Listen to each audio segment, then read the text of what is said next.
Bitcoin ಇದೊಂದು ಮಾಯಾ currency.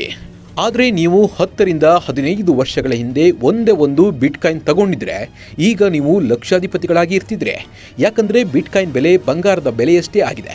ಹಾಗಿದ್ರೆ ಒಂದು ಬಿಟ್ಕಾಯಿನ್ ಬೆಲೆ ಎಷ್ಟಿದೆ, ಭಾರತದಲ್ಲಿ ಇದರ ಬಳಕೆ ಇದೆಯಾ ಅನ್ನೋದರ ಜೊತೆ ಸಾಕಷ್ಟು ವಿಚಾರವನ್ನು ನೋಡೋಣ. ಅದಕ್ಕೂ ಮುಂಚೆ ನೀವು ಸುದ್ದಿಯಾನದ ಸಬ್ಸ್ಕ್ರೈಬರ್ ಆಗೋದನ್ನು ಮರೆಯಬೇಡಿ.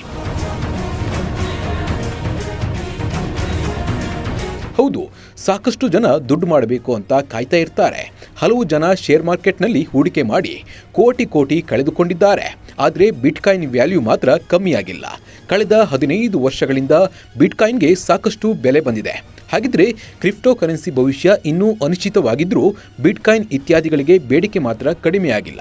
ವಿಶ್ವದ ಅತಿದೊಡ್ಡ ಕ್ರಿಪ್ಟೋ ಕರೆನ್ಸಿ ಎನಿಸಿದ ಬಿಟ್ಕಾಯಿನ್ $90,000 ಗಡಿ ದಾಟಿದೆ.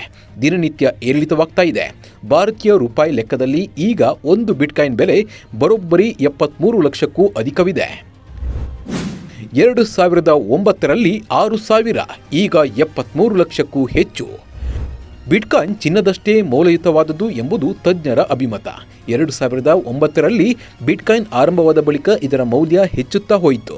6,900ಕ್ಕೆ ಲಭ್ಯವಿದ್ದ ಒಂದು ಬಿಟ್ಕಾಯಿನ್ ಬೆಲೆ 2024ರ ನವೆಂಬರ್ 15ರಂದು ಸುಮಾರು 73 ಲಕ್ಷಕ್ಕೂ ತಲುಪಿದೆ. ಟ್ರಂಪ್ನಿಂದ ಹೆಚ್ಚಾಯಿತು ಬಿಟ್ಕಾಯಿನ್ ಬೆಲೆ. ಡೊನಾಲ್ಡ್ ಟ್ರಂಪ್ ಅಧ್ಯಕ್ಷ ಸ್ಥಾನಕ್ಕೆ ಕಣಕ್ಕೆ ಇಳಿದಾಗಿನಿಂದಲೂ ಬಿಟ್ಕಾಯಿನ್ ಬೇಡಿಕೆ ಗಳಿಸತೊಡಗಿತ್ತು. ಟ್ರಂಪ್ ಗೆಲುವು ಸಾಧಿಸಬಹುದು ಎನ್ನುವ ಸುಳಿವು ದಟ್ಟವಾಗ್ತಿರುವಂತೆಯೇ ಬಿಟ್ಕಾಯಿನ್ ಬೆಲೆ ಮೇಲೇರತೊಡಗಿತ್ತು. ಇನ್ನು ಟ್ರಂಪ್ ಚುನಾವಣೆ ಗೆದ್ದ ಬಳಿಕ 30% ಬೆಲೆ ಏರಿಕೆಯಾಗಿದೆ. ಬಿಟ್ಕಾಯಿನ್ ಮಾತ್ರವಲ್ಲ, ಬೇರೆ ಹಲವು ಕ್ರಿಪ್ಟೋ ಕರೆನ್ಸಿಗಳಿಗೂ ಈ ವೇಳೆ ಬೇಡಿಕೆ ಹೆಚ್ಚತೊಡಗಿದೆ.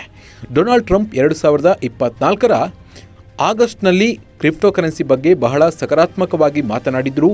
ಕ್ರಿಪ್ಟೋ ಕರೆನ್ಸಿಗಳು ಭವಿಷ್ಯವನ್ನು ರೂಪಿಸುತ್ತದೆ ಎಂದಿದ್ರು. ಅಷ್ಟೇ ಅಲ್ಲ, ಸರ್ಕಾರವು ಪೆಟ್ರೋಲಿಯಂ ಅನ್ನು ಸಂಗ್ರಹಿಸಿ ಇಡುವಂತೆ ಭದ್ರತಾ ಕ್ರಮವಾಗಿ ಕ್ರಿಪ್ಟೋ ಕರೆನ್ಸಿಗಳನ್ನು ಖರೀದಿಸಿ ಇಡಲಾಗುವುದು ಎನ್ನುವ ಪ್ರಸ್ತಾಪ ಕೂಡ ಮಾಡಿದ್ರು. ಹಿಂದಿನ ಬೈಡನ್ ಸರ್ಕಾರ ಕ್ರಿಪ್ಟೋಗಳ ಬಗ್ಗೆ ನಕಾರಾತ್ಮಕ ಧೋರಣೆಯನ್ನು ಹೊಂದಿತ್ತು.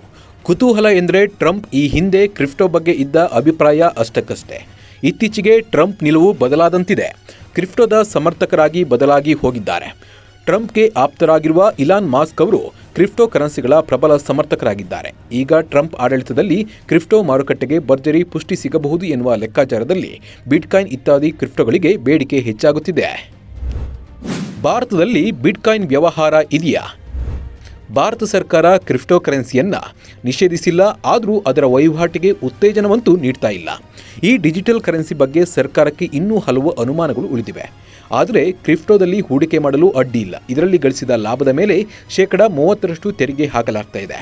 ಬ್ಯಾಂಕ್ಗಳು ಅಥವಾ ಹಣಕಾಸು ಸಂಸ್ಥೆಗಳು ಕ್ರಿಪ್ಟೋ ಕರೆನ್ಸಿ ವಹಿವಾಟಿಗೆ ಅವಕಾಶ ನೀಡಬಾರದು ಎಂಬುದಾಗಿ 2018ರಲ್ಲಿ ಭಾರತೀಯ ರಿಸರ್ವ್ ಬ್ಯಾಂಕ್ ನಿಷೇಧ ಹೇರಿತ್ತು.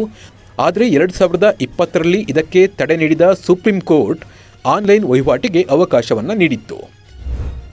ಏನಿದು ಡಿಜಿಟಲ್ ವ್ಯಾಲೆಟ್? ಪ್ರತಿಯೊಂದು ಬಿಟ್ಕಾಯಿನ್ ಒಂದು ಫೈಲ್ ಇದ್ದಂತೆ, ಅಂದರೆ ಕಂಪ್ಯೂಟರ್ನಲ್ಲಿರುವ ಕಡತ ಇದ್ದಂತೆ.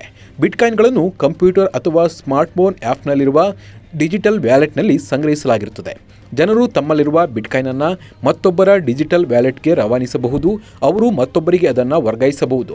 ಈ ಎಲ್ಲ ಪ್ರಕ್ರಿಯೆಗಳು ಬ್ಲಾಕ್ ಚೈನ್ ಎಂಬ ಡಿಜಿಟಲ್ ರೂಪದ ದಾಖಲಾತಿಯಲ್ಲಿ ಸಂಗ್ರಹವಾಗಿರುತ್ತದೆ. ಬಿಟ್ಕಾಯಿನನ್ನು ಯಾರು ಯಾರಿಗೆ ಮಾರಾಟ ಮಾಡಿದ್ರು ಅಥವಾ ವರ್ಗಾಯಿಸಿದ್ರು ಎಂಬ ಮಾಹಿತಿ ಬ್ಲಾಕ್ ಚೈನ್ನಲ್ಲಿ ಸಿಗುತ್ತದೆ. ಯಾರು ಬೇಕಾದರೂ ಇದನ್ನು ಪರಿಶೀಲಿಸಬಹುದು. ಮಾರುಕಟ್ಟೆಯಲ್ಲಿ ಬೆಳ್ಳಿಯನ್ನು ಹಿಂದಿಕ್ಕಿ ಬಿಟ್ಕಾಯಿನ್ ಮುನ್ನುಗ್ಗುತ್ತಿದೆ. ನಮಸ್ಕಾರ.